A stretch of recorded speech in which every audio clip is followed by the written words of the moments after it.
call this meeting to order. This is the regular meeting for the Shafter Planning Commission. Today is Tuesday, June 14th, 2022. I'd like to ask Commissioner Olvera to lead us in the Pledge of Allegiance, followed by Commissioner Sanchez with invocation.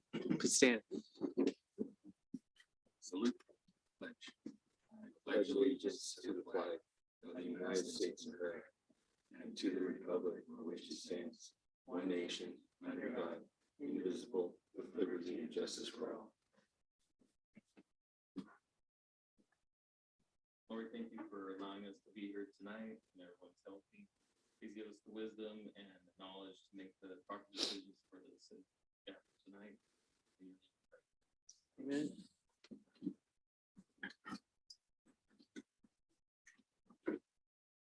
Okay, moving on to attendance here. With the record state that all commissioners are in attendance, all 5 of us. We'll move on to approval of the agenda. I make a motion, we approve the agenda. I'll second. Commissioner Sanchez, Olvera, Yes. Wiebe, Aye. Nunless, and Franz. Aye.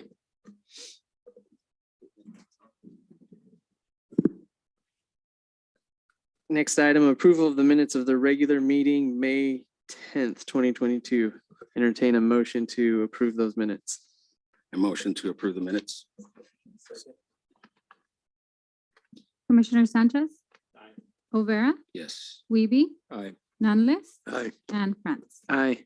Okay, this time we're going to open up public comment. This portion of the meeting is reserved for persons wanting to address the commission only on matters not listed on this agenda. If there's anyone who wishes to make public comment, please do so now. No one online. Okay, we'll close public comment, move right into the public hearing. We have 2 items tonight. We'll start off with item number 1, which is conditional use permit number 22-127. And we'll hand it over to staff. Commissioner, Chairman and Commissioners, CUP 22-127 is a proposal to develop a coupling manufacturing facility on a vacant parcel located on the east side of South Beach between the existing JBI fueling station and a self-storage facility. The LGV Coupling is a family-owned and run business currently located in Los Angeles County. They've outgrown their current location, and the property in Shafter will allow them to expand to meet current and future demand for their product. The facility manufactures couplings used to assemble hoses for a variety of applications, including food manufacturing, dairies, and oil field operations. The facility currently employs 15 people, and the anticipated work hours are Monday through Friday from 7 a.m. to 3:30 p.m. The initial development will include construction of a 9,900 square foot manufacturing building that includes offices and part storage, and a 6,000 square foot warehouse building with office space. A future expansion would include an additional 4,000 square foot warehouse building with an office.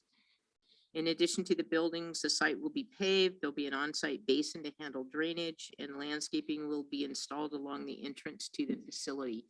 And as you can see from the site plan, it's a flag lot. So the buildings are all at the east side of the property with the entrance off of South Beach. So pretty much what you're going to see from South Beach is going to be a landscaped driveway and little road.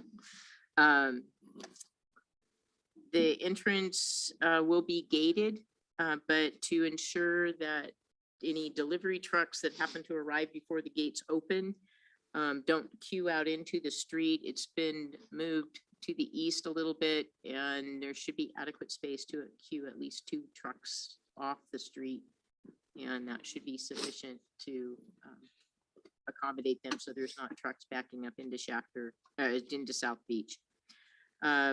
Staff believes the proposed light manufacturing facility is a good fit with the other light industrial and commercial uses in the area, and that it will provide an opportunity for skilled jobs for Shafter residents.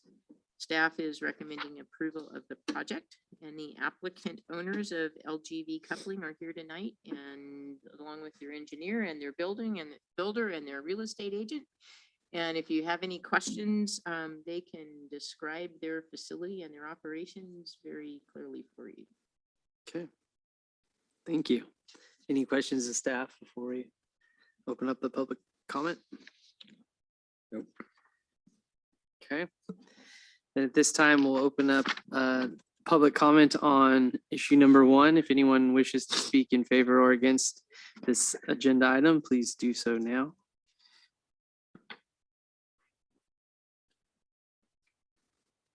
Okay. Seeing no one, we'll close public comment for this. I will ask a question. 15 jobs, do we anticipate those could be, are those new jobs? Or are we moving up people potentially into this site from your previous location? So some of them will. Yeah, sorry, can I ask you to come? No worries. I'm Nadeem Vilman, the son of the owner of LGV. So some of them will end up moving, but we will create new jobs of Okay. of people from here, from hopefully Chapter. Yeah, great. Okay. Any other questions while we got him up here? No? Okay, thank you. All right. If there's no more questions, we'll entertain a motion. I make a motion that we approve the project in the recommendation as read. I'll second it. Commissioner Sanchez. Aye. O'Vera, Yes. Wiebe, Aye. Nunless, Aye. and France. Aye. Okay, moving on to item number 2, conditional use permit number 20-113. Thank you.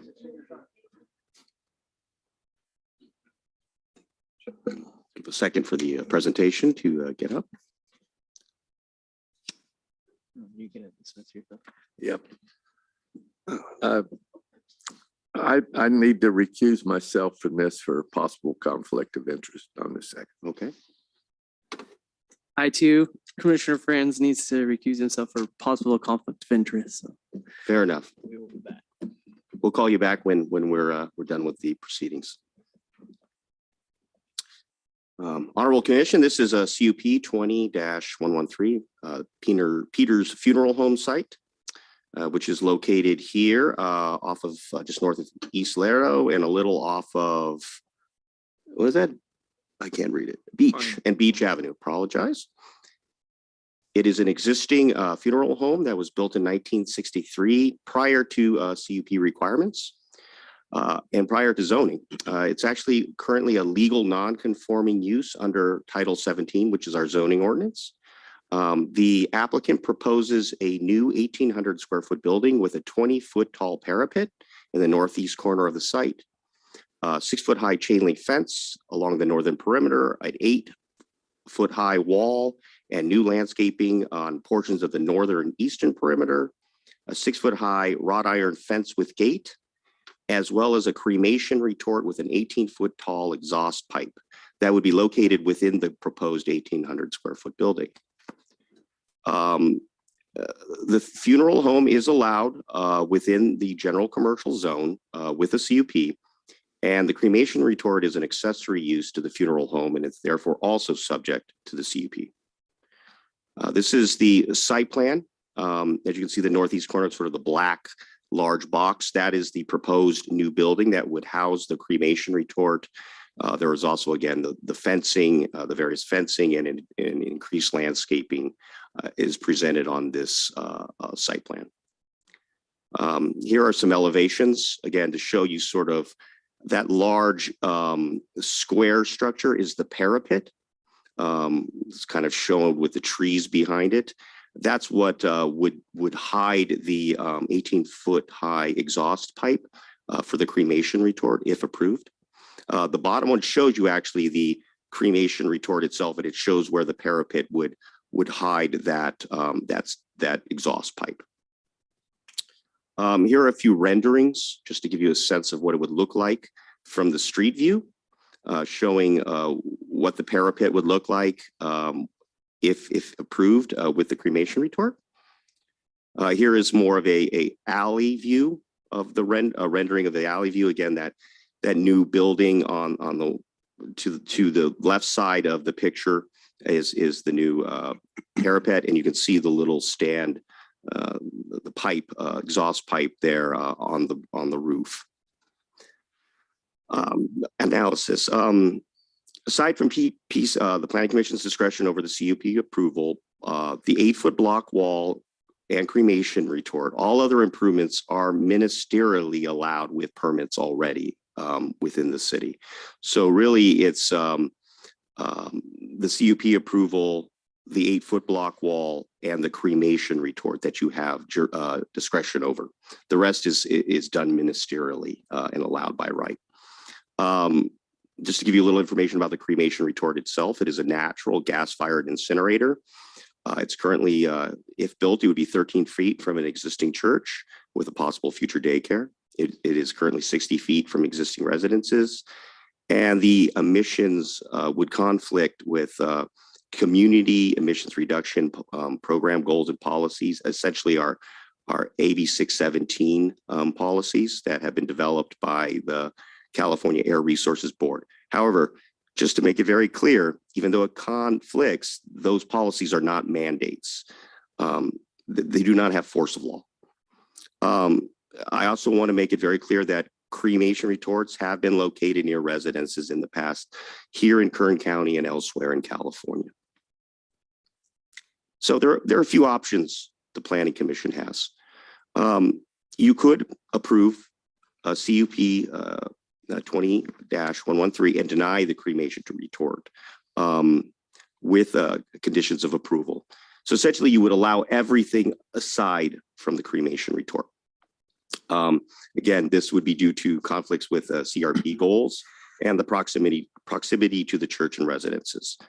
Another option is that you could approve the CUP with the cremation retort with conditions of approval.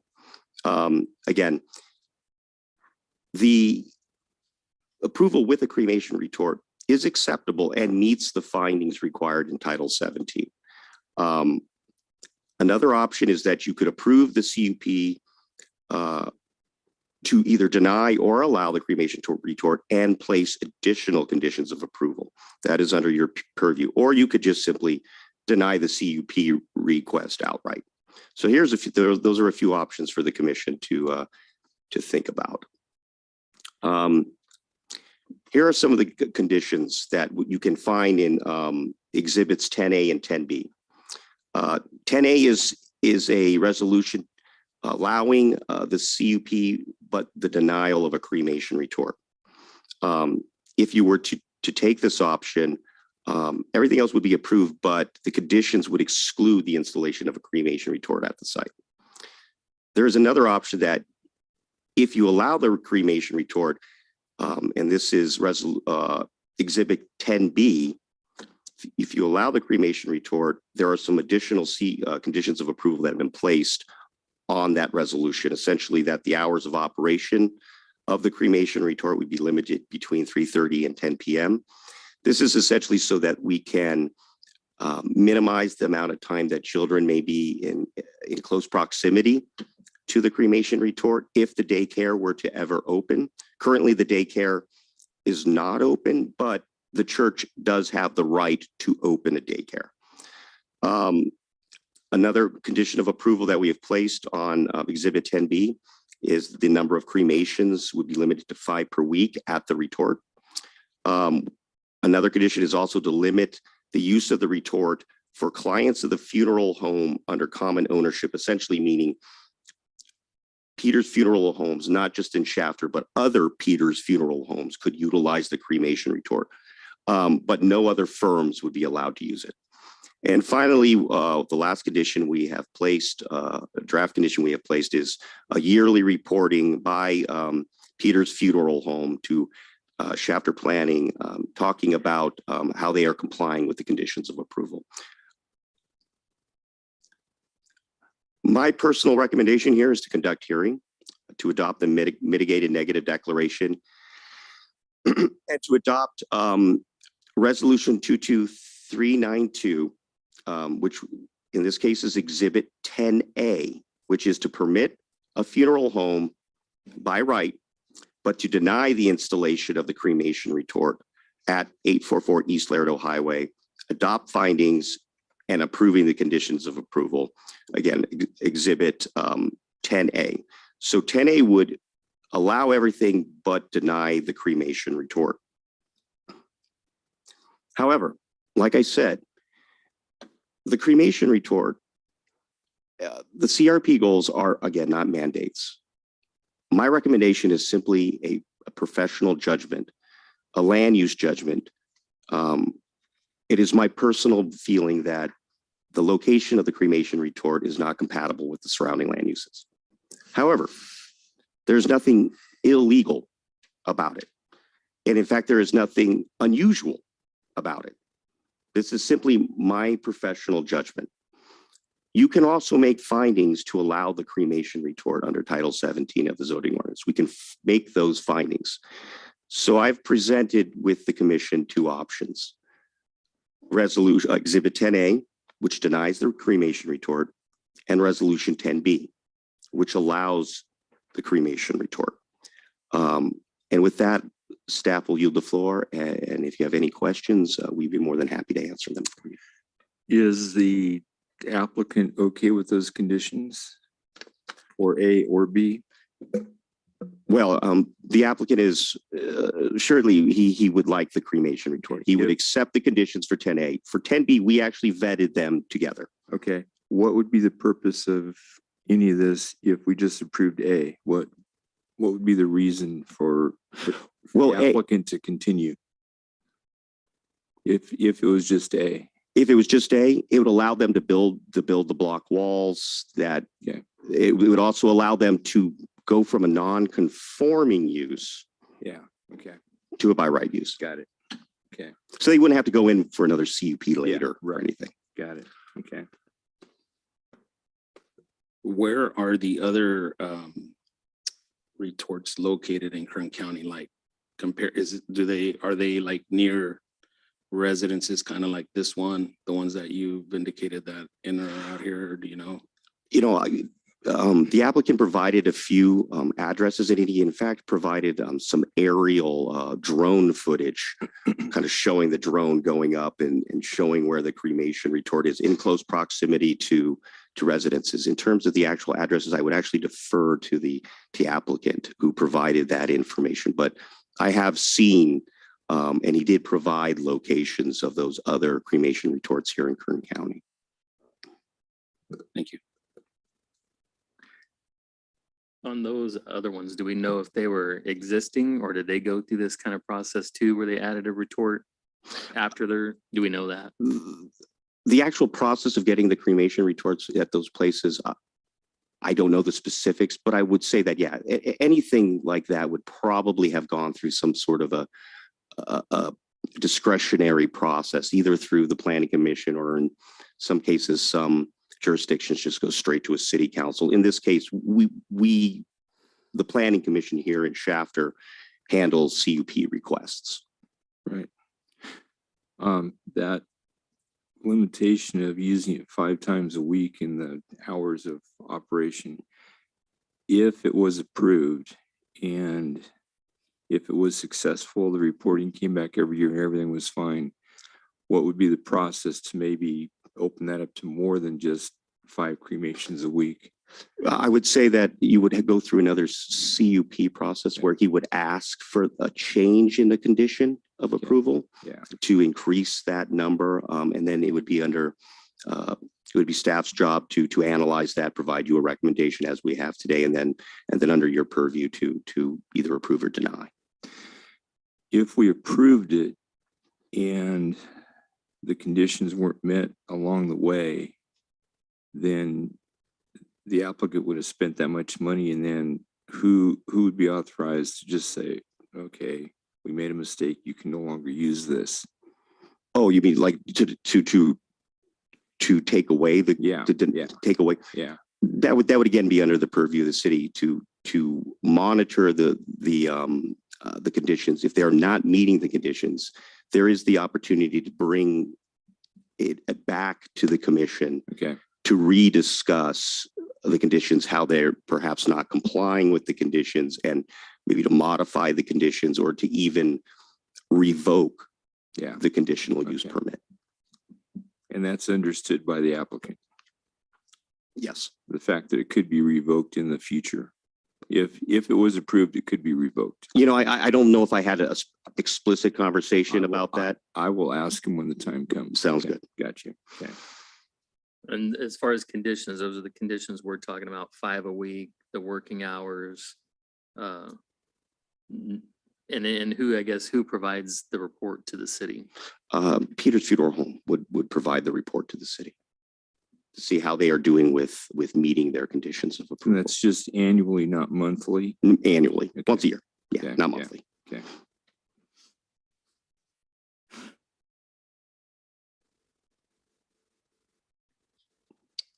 I would say it's probably, unless you have any other questions, probably to open the public hearing and call upon those in favor or opposed. Do you want me to?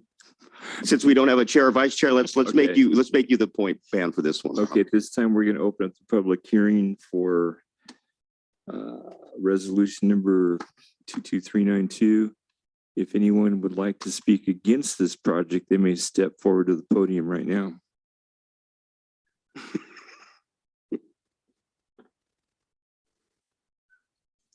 Seeing that no one has come forward now, would anybody like to speak in favor of the project?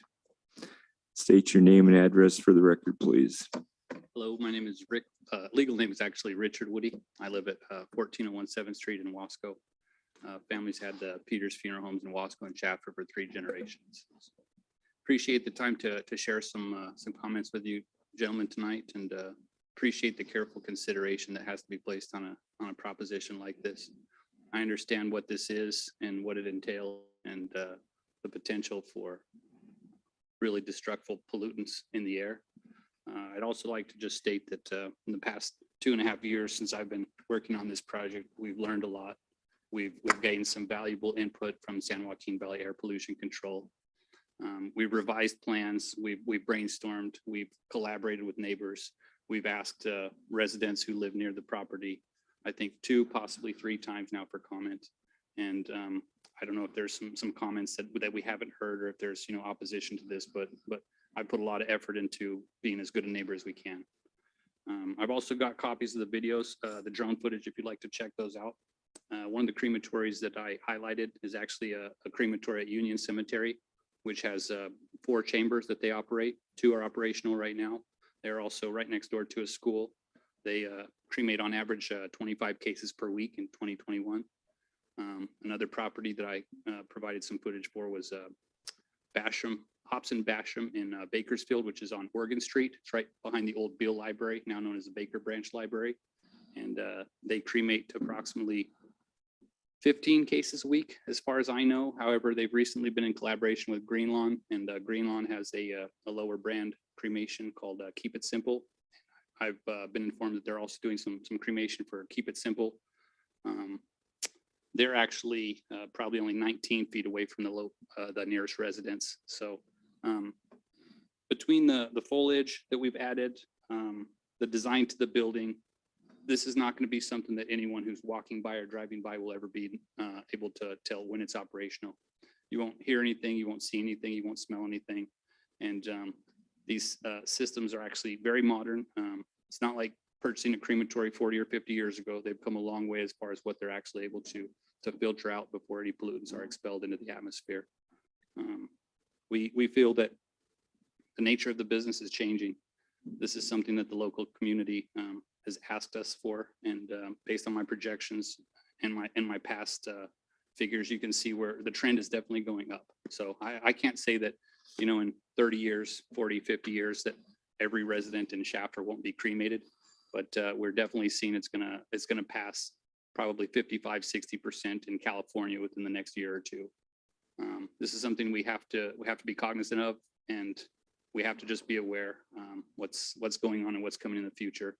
So yeah, if there's any questions, I'd be happy to discuss what we've been learning and studying over the past few years. But we put a lot of effort, time, and energy into making sure that this was something that makes sense for everybody, not just something that's going to help our business. Does anybody have any questions for Mr. Woody? As far as the number per week, is that a reasonable number? Or is that something? Pre-COVID, we were averaging maybe 2 cremations a week. We're talking like 110, and that's between Shafter, Wasco, and Arvin, the 3 communities we serve. During COVID, we probably went up to, 2.8 on average, but we've seen the numbers come way back down. I don't imagine that we would hit 5 a week in the next 5 years. And it's only for, Everything under common ownership. so just your funeral homes would be Correct. using it? What are you doing for cremation now? What's the process you're, We currently use Peter Francis' father-in-law in Porterville. He has a crematory at his facility, so we drive 50 miles each way, which is, of course, a significant addition to pollutants in the air. There's a lot of vehicle miles tripped, so on average, about 320 miles are driven per week, just delivering and picking up urns. So this would actually be a reduction in the amount of pollution that's expelled. when you spoke to the air board, did you discuss that part of it with them? They weren't really, they gave us a little bit of feedback and some they didn't bring up that a reduction in VMT is central to the chapter SERP, which is important to realize. Particulate matter 2.5.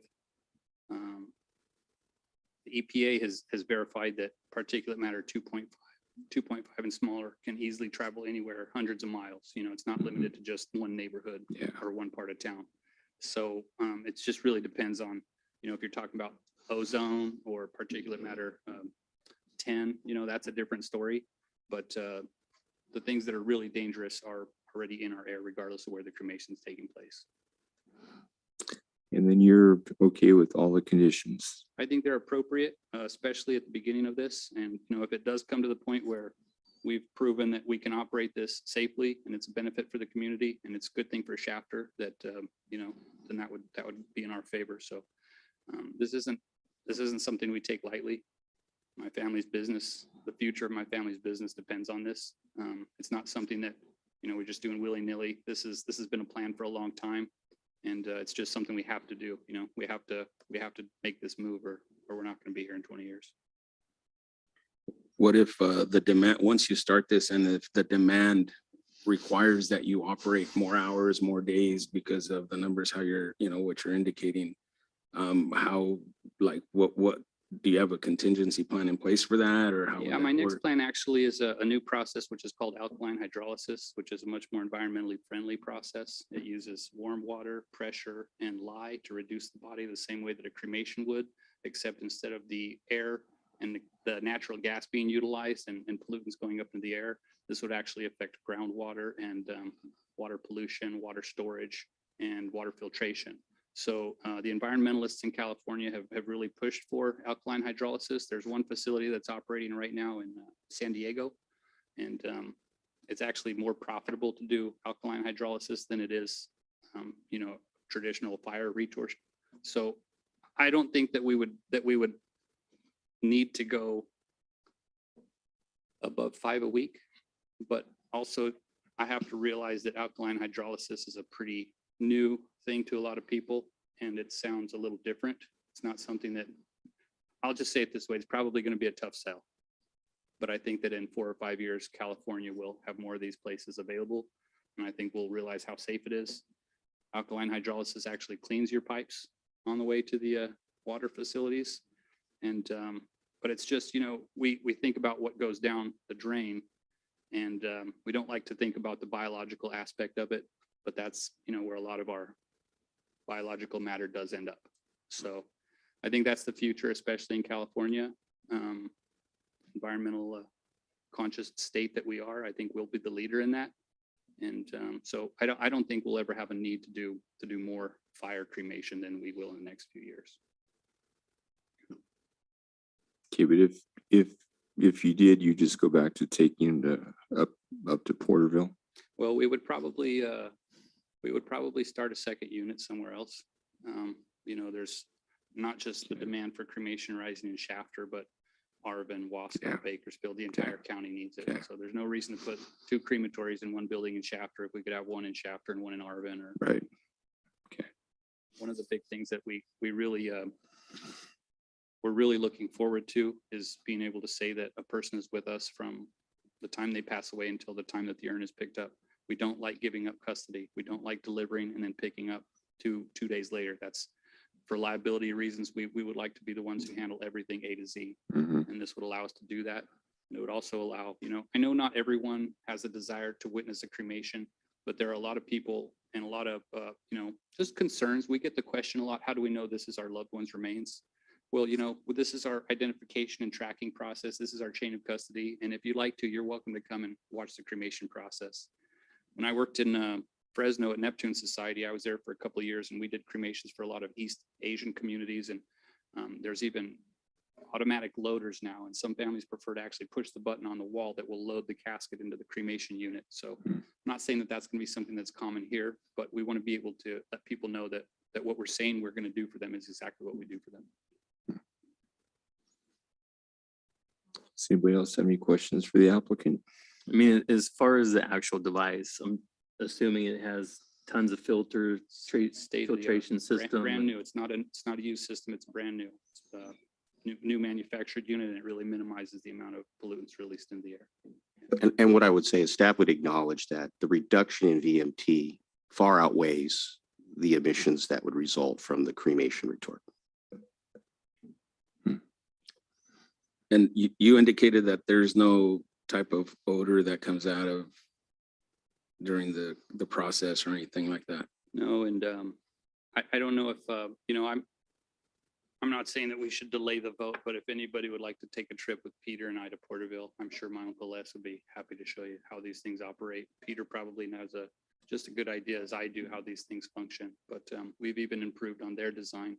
The retort that we use doesn't quite have enough ventilation going into it. So with the proper amount of air intake and expulsion, like I said, no sites. When you first start a cremation, since every person is required to be cremated in a cardboard box, there's a very brief black puff of smoke that comes from the cardboard. But after that, you won't be able to see, smell, or hear the thing. You probably wouldn't know it's running unless I invited you into the building to witness the process.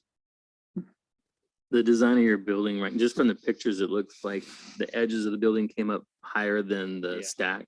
Is that pretty much accurate? That's right. That's just heat waves, in some of the videos that I provided, the only way you're even able to tell that these retorts are running is from the heat waves from a higher altitude. So we're just going to try and block out as much as we can. And a lot of people walk in the area.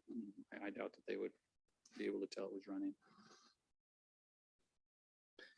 Just one other thing, I did some research on this and I read that during COVID-19 when the death toll was pretty high and a lot of a lot of people were being cremated, that some communities experienced really bad smells because they were running the process, or they were doing this around the clock, I guess, to keep demand, down and stuff. But I mean, if that's why I asked those questions, and I've never seen anything like that before, or anything like that. And just to make sure that that's something that's not gonna be different once it's installed for some reason, Well, let me just read one small excerpt from my revisions to the proposal. I too was concerned with that, and we haven't experienced anything like COVID in my lifetime, and I sure hope we don't ever again. Exactly. My team is tired. We're ready for a break. We've just done all we can to keep up with things. Yep.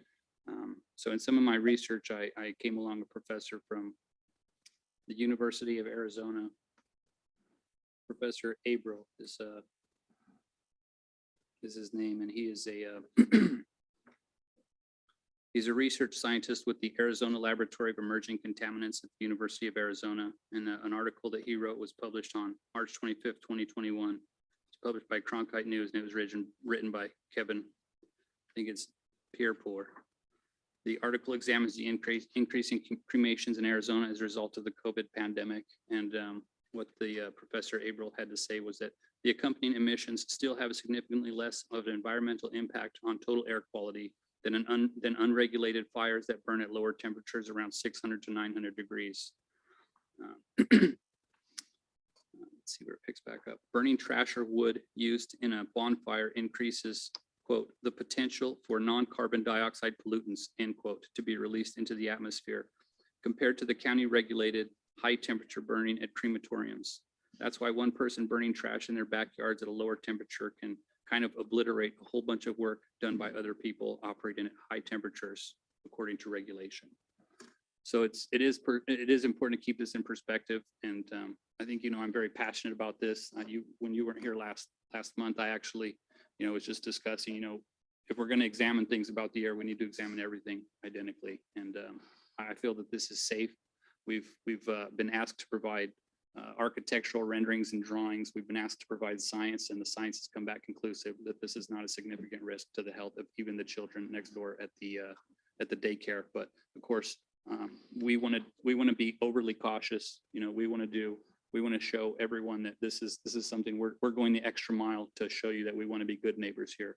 And I do feel like in the next few years that there might be a little easing on restrictions, but if there's not, it won't affect us. What he's referring to from last month was that we approved the barbecue out from Apple Market, to barbecue chicken, and that's what he was referring to. Yeah, I like chicken. which was a very good point too, by the I way. like, Yeah. I like chicken. Any other questions for the applicant? Okay, thank you. Thank you, folks. See no one else in the audience. Do you have anybody, Vanessa, online? Okay. At this time, we'll close the public hearing, and do the commissioners have any more questions for staff? Did we ever get any public comment at all during the whole course of this? We just got a little public comment. Actually, today, we got one comment letter that is already in your staff report, and then there were two additional comment letters that I provided to you on the dais. Essentially, one was regarding fire codes, which they would have to comply with during building permit process. And the other one was from Kern County Health about will serve letters, except it's an existing facility. So they're pretty softball letters, but we did provide them to you as part of the thing. And then there was one other letter, and if you would like me to look at that a little more closely, but it was a fairly innocuous letter, if I remember correctly. So there was no one from the surrounding neighborhood that ever. No, in fact, not the church, I believe not the church that is adjacent to, but near the next nearest church, actually sort of, they provided a letter of support. And there has been no comment letters, no verbal comments from any of the residences. And we have noticed and provided the buffering, which would capture all of those residences along their backside there on the northern perimeter, beyond the northern perimeter of their site. Okay. Any other questions? Okay, at this time, I'll entertain a motion. And just remember that my recommendation here is to deny. So Yes, just yeah, so yeah. if you don't want that, don't say it as read. Yeah, we have to make sure we get the right recommendation, which would be either A or B. Is that? You could probably do it that way, or Yeah. to permit funeral home with cremation retort. Probably a way to say it as well. Basically, A was deny the retort, B was. Correct. That was my recommendation. Right. And then there was an alternative The alternative. resolution. Okay, so we could say the alternative recommendation. Or the alternative resolution. It wouldn't be my recommendation, okay. but it is an alternative Okay. resolution that is legal and allowable. Okay. I mean, I've tossed this around for a long time, right? And I see what people living behind there would feel, and just people aren't educated as to what the retort does, and they have these views on what it would do and smell like. But at the same time, it's a facility that's been around forever. It's in our community. If I was sitting in those shoes, I would want my loved one to be here. I understand that. And, from a business standpoint, and also we've approved, not any kind of comparison, but the open air barbecues and that thing. And I see the amount of stuff those are thrown in the air. So, I mean, for me, I would make a motion to approve 10B, allowing the retort. Second. I'm asking for a second. I'll second. Okay. Commissioner Sanchez, Aye. O'Vera, Yes. and Wiebe. Aye.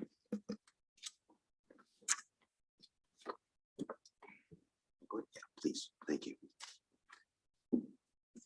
Thank you, Commission. I know that was a difficult decision. It was a difficult one for myself as well, which is why I wrangled with it back and forth and really put in a little extra effort to give you some options. It's actually good that you came along at this time because you gave it a lot more of an unbiased look at it rather than someone who's been here for a long time.